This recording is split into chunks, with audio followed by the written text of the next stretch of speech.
नमस्ते बच्चों। पाठ 3 के पहले लेक्चर में आप सभी का स्वागत है। आज हम पढ़ने जा रहे हैं तीसरा पाठ, रासायनिक अभिक्रिया और समीकरण। बच्चों थोड़ा याद करते हैं। पिछली कक्षाओं में आपने पढ़ा है तत्व और यौगिक के बारे में। तत्व के कौन से प्रकार हैं? तत्व के बच्चों 3 प्रकार होते हैं।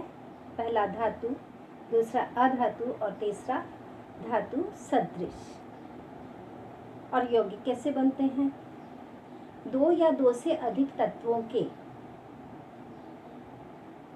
रासायनिक संयोग द्वारा यौगिक का निर्माण होता है। और यौगिक जो बनते हैं उस समय यौगिक के गुणधर्म उसमें भाग लेने वाले तत्वों के गुणधर्म से एकदम भिन्न होते हैं। अब बच्चों अपना अगला प्रश्न बनता है, संयोजकता किसे कहते हैं? आयनिक बंध निर्माण होते समय तत्वों के परमाणु के इलेक्ट्रॉन लेने अथवा देने के गुणधर्म को कहते हैं संयोजकता। पानी का अणु सूत्र होता है H2O। इस H2O में 2 तरह के तत्व भाग लेते हैं, हाइड्रोजन और ऑक्सीजन। हाइड्रोजन और ऑक्सीजन इन 2 परमाणुओं के भाग लेने से, 2 तरह के परमाणुओं के भाग लेने से पानी नामक यौगिक बनता है। अब ये पानी का अणुसूत्र कैसे तैयार होता है? तो अणुसूत्र तैयार होने के लिए आपने 9th क्लास में पढ़ा है बच्चों। सबसे पहले हम क्या लिखते हैं? मूलक लिखते हैं। हाइड्रोजन मूलक और ऑक्सीजन मूलक। इसमें 2 मूलक हैं। हाइड्रोजन की संयोजकता 1, ऑक्सीजन की संयोजकता 2। संयोजकता को उसके नीचे लिखते हैं। उसके बाद संयोजकता का तिर्यक गुणा करते हैं और यहाँ पे उस संख्या को यहाँ नीचे लिख देते हैं 2, और ये ऑक्सीजन 1 को नहीं लिखते हैं। तो सूत्र क्या बना? H2O। वैज्ञानिकों ने रासायनिक अभिक्रिया के संदर्भ में बहुत सारे प्रयोग किए।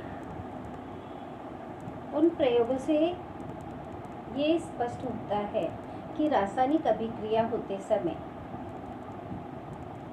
पदार्थ के संगठन में मूलभूत परिवर्तन हो जाता है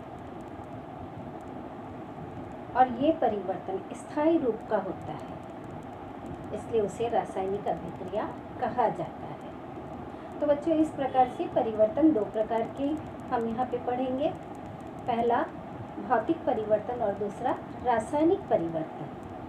जब पदार्थों के केवल भौतिक गुणों में ही परिवर्तन होता है, भौतिक गुण हम किसे कहते हैं? जैसे रंग, अवस्था, आकार, इनमें अगर परिवर्तन होता है तो उन परिवर्तनों को हम कहते हैं भौतिक परिवर्तन। जैसे मोम का पिघलना। मोम जब पिघलता है, गर्मी पाके, ऊष्मा पाके पिघलता है तो किस रूप में आ जाता है? वो द्रव रूप में, और उसका कलर भी परिवर्तित हो जाता है। और जब उसी मोम को ठंडा किया जाता है तो वह फिर से उसी रूप में आ जाता है, यानी ठोस अवस्था में आ जाता है और उसका कलर भी पहले जैसा हो जाता है। तो ये परिवर्तन किस प्रकार का परिवर्तन हुआ? भौतिक परिवर्तन, यानी पदार्थ के मूल गुण में कोई परिवर्तन नहीं हुआ। और जो रासायनिक परिवर्तन होता है उसमें पदार्थों के मूल जो पदार्थ है उसके गुणधर्म बदल जाते हैं और फिर से हम उस पदार्थ को प्राप्त नहीं कर सकते हैं। तो रासायनिक परिवर्तन कैसा है? स्थायी स्वरूप का होता है, यानी परमानेंट हो जाता है। और भौतिक परिवर्तन कैसा है? अस्थायी स्वरूप का, हम उसे फिर से प्राप्त कर सकते हैं। तो यहाँ पे बच्चों एक चार्ट बनाया है। इस चार्ट में कुछ उदाहरण दिए गए हैं। इन उदाहरणों को देख करके हमें ये बताना है कि ये परिवर्तन स्थायी है या अस्थायी। तो इस चार्ट को देखेंगे, आपकी बुक में ये चार्ट बना हुआ है। पहला है बर्फ का रूपांतरण पानी में। तो किस प्रकार का परिवर्तन है ये? भौतिक परिवर्तन। पानी को फिर से ठंडा करेंगे तो क्या हो जाएगा, बर्फ में रूपांतरित हो जाएगा। अस्थायी परिवर्तन है, इसलिए ये कौन सा परिवर्तन है, भौतिक परिवर्तन। केवल इस तरह से टिक मार्क लगाना है। अगला है भोजन का पकना।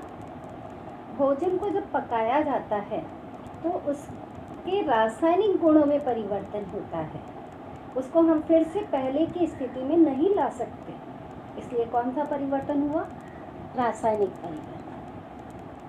तो आपको इसमें टिक मार्क ऐसे लगा देना है। अगला है फल का पकना। फल के पकते समय भी मूलभूत गुणों में परिवर्तन होता है, इसलिए फल का पकना भी कौन सा परिवर्तन हुआ, रासायनिक परिवर्तन। उसके बाद है दूध का रूपांतरण दही में। दूध जब दही में रूपांतरित हो जाता है तो उसके मूलभूत गुणधर्म बदल जाते हैं और वो दूध जैसे गुणधर्म पहले जैसे कभी नहीं आते हैं, इसलिए कौन सा परिवर्तन हुआ, रासायनिक परिवर्तन। अब पानी का रूपांतरण वाष्प में। पानी जब भाप में बदल जाता है तो बच्चों हम भाप को फिर से पानी में प्राप्त कर सकते हैं, कर सकते हैं, इसलिए ये कौन सा रूपांतरण हुआ, भौतिक परिवर्तन। जठर में अन्न का पाचन, कौन सा परिवर्तन है ये, रासायनिक परिवर्तन। नेफ्थलीन की गोली को हवा में खुला रखने पर उसका आकार कम हो जाना। नेफ्थलीन की गोली यानी जो कपड़ों में गोली रखी जाती, कपड़ों के बीच में वाइट कलर की गोली रखते ना, उसे कहते हैं नेफ्थलीन की गोली। तो रखे रखे वो अपने आकार में छोटी हो जाती है। तो नेफ्थलीन की गोली में क्या होता है, ऊर्ध्वपातन की क्रिया होती है। सामान्य तापमान पर वो धीरे धीरे वाष्प अवस्था में रूपांतरित हो जाती है। तो ये कौन सा परिवर्तन हुआ, आकार छोटा हो रहा है, भौतिक परिवर्तन। काले फर्श पर नींबू के दाग दिखना, यह है रासायनिक परिवर्तन। और ऊंचाई से गिर करके कांच की वस्तु का टूट जाना। कांच की वस्तु जब टूट जाएगी तो कांच ही रहेगा ना, उससे फिर से दूसरी कांच की वस्तु तैयार की जा सकती है, इसलिए ये कौन सा परिवर्तन हुआ, भौतिक परिवर्तन। आपकी बुक में एक प्रयोग दिया हुआ है, वाष्पन प्याली में अलग अलग पदार्थों को लेकर के और उन पे प्रयोग करना है और उनमें दिखाई देने वाले निरीक्षणों को नोट करना है। वैसे तो ये प्रयोग हम लोग प्रैक्टिकल के समय करेंगे, अभी मैं केवल इनके बारे में थोड़ा बता दे रही हूँ। वाष्पन प्याली में कैल्शियम कार्बोनेट, इसे कहते हैं कैल्शियम कार्बोनेट। इसका रंग होता है बच्चों सफ़ेद। जब इसको गर्म किया जाता है तो ये कैल्शियम कार्बोनेट में रूपांतरित हो जाता है और इसमें से कार्बन डाइऑक्साइड गैस बाहर निकलती है। अब यहाँ पे है एक तालिका बनी हुई है, इस तालिका में उसके आधार पर इसे भरना है तालिका को। तो ये पहला है कृति नंबर 1। रंग में कोई परिवर्तन होता है, इसका रंग सफ़ेद होता है, इसका भी रंग सफ़ेद होता है, यानी रंग में कोई परिवर्तन नहीं। तो हमने क्या लिख दिया, नहीं। मुक्त होने वाली गैस हाँ या नहीं में लिखना है। गैस मुक्त हो रही है, कार्बन डाइऑक्साइड गैस मुक्त हो रही है, इसलिए हाँ लिखा है। तापमान में परिवर्तन हो रहा है क्या, कोई परिवर्तन नहीं होता, इसलिए यहाँ पे हमने डैश कर दिया, या फिर नहीं भी लिख सकते। परिवर्तन किस प्रकार का है, रासायनिक प्रकार का, क्योंकि इसके गुणधर्म अलग हैं और इसके गुणधर्म अलग हैं। अब दूसरा प्रयोग है बच्चों, कॉपर सल्फेट के जलीय विलयन में जिंक का पाउडर मिलाने पर क्या होता है, जिंक सल्फेट बनता है और कॉपर अलग हो जाता है। तो जिंक कॉपर सल्फेट का रंग कैसा होता है, नीला, पर जिंक सल्फेट जो बन रहा है उसका रंग कैसा है, रंगहीन है, उसमें कोई रंग नहीं है। तो यहाँ रंग में परिवर्तन, रंगहीन, ये सब अभिक्रिया होने के बाद के परिवर्तन है सारे। और मुक्त होने वाली गैस, कोई गैस बन रही है यहाँ पे, नहीं, तो हमने लिख दिया नहीं।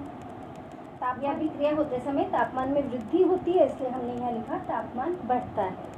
और कौन सी अभिक्रिया है ये, रासायनिक अभिक्रिया। अब आते हैं तीसरे वाले पे। बेरियम सल्फेट में पोटेशियम क्रोमेट मिलाने पर बेरियम क्रोमेट बनता है और पोटेशियम सल्फेट बनता है। अब बेरियम क्रोमेट का रंग कैसा होता है? पीला। तो रंग में परिवर्तन हो रहा है, तो हमने क्या लिखा है यहाँ पे? पीला कलर हो रहा है। कोई गैस मुक्त हो रही है? नहीं, इसलिए नहीं लिख दिया। और ये अभिक्रिया होते समय तापमान में वृद्धि होती है, इसलिए हमने लिखा तापमान बढ़ता है। और कौन सी अभिक्रिया है ये? रासायनिक अभिक्रिया है। उसके बाद है चौथा, कैल्शियम क्लोराइड में सोडियम कार्बोनेट मिलाने पर क्या होता है? कैल्शियम कार्बोनेट बनता है और सोडियम क्लोराइड बनता है। तो इसका रंग कैसा आ गया? सफ़ेद। कोई गैस मुक्त हो रही है इसमें? नहीं, इसलिए लिख दिया नहीं। और तापमान में कोई परिवर्तन नहीं होता है, इसलिए डैश कर दिया। और कौन सी अभिक्रिया है ये? रासायनिक अभिक्रिया है। उसी तरह से बच्चों एक और प्रयोग है आपके उसमें, वाष्पन पात्र में थैलिक एनहाइड्राइड रख करके उसके ऊपर कीप रख के उल्टा, तो कीप रख करके और जब उस थैलिक एनहाइड्राइड को गर्म करते हैं नीचे से बुनसेन बर्नर के द्वारा, तो हम देखते हैं कि थैलिक एनहाइड्राइड की वाष्प बनती है और वाष्प को निकलने के लिए कहीं रास्ता नहीं मिलता है, इसलिए वो कीप की आंतरिक सतह पर जम जाता है। तो हमें फिर से क्या प्राप्त हो रहा है? थैलिक एनहाइड्राइड प्राप्त हो रहा है, इसलिए कौन सी अभिक्रिया है? भौतिक अभिक्रिया। द्रव्य के तापमान या दाब जैसे परिमाप में, परिमाप को हम कहते हैं पैरामीटर, उसमें जब परिवर्तन होता है तो इस प्रकार के परिवर्तन को हम कहते हैं भौतिक परिवर्तन।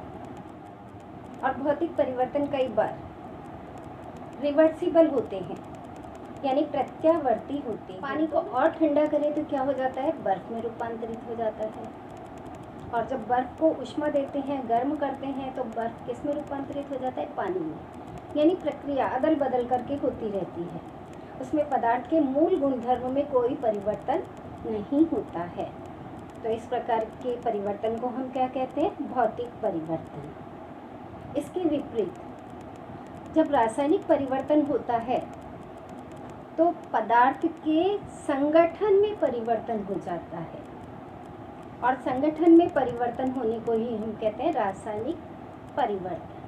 कोयला जब जलता है तो कोयला जलते समय हवा के ऑक्सीजन के साथ संयोग करता है, और हवा के ऑक्सीजन के साथ संयोग करने पर क्या बनता है? Carbon dioxide. तो यहाँ पे रासायनिक अभिक्रिया में भाग लेने वाले पदार्थ कौन कौन से हैं?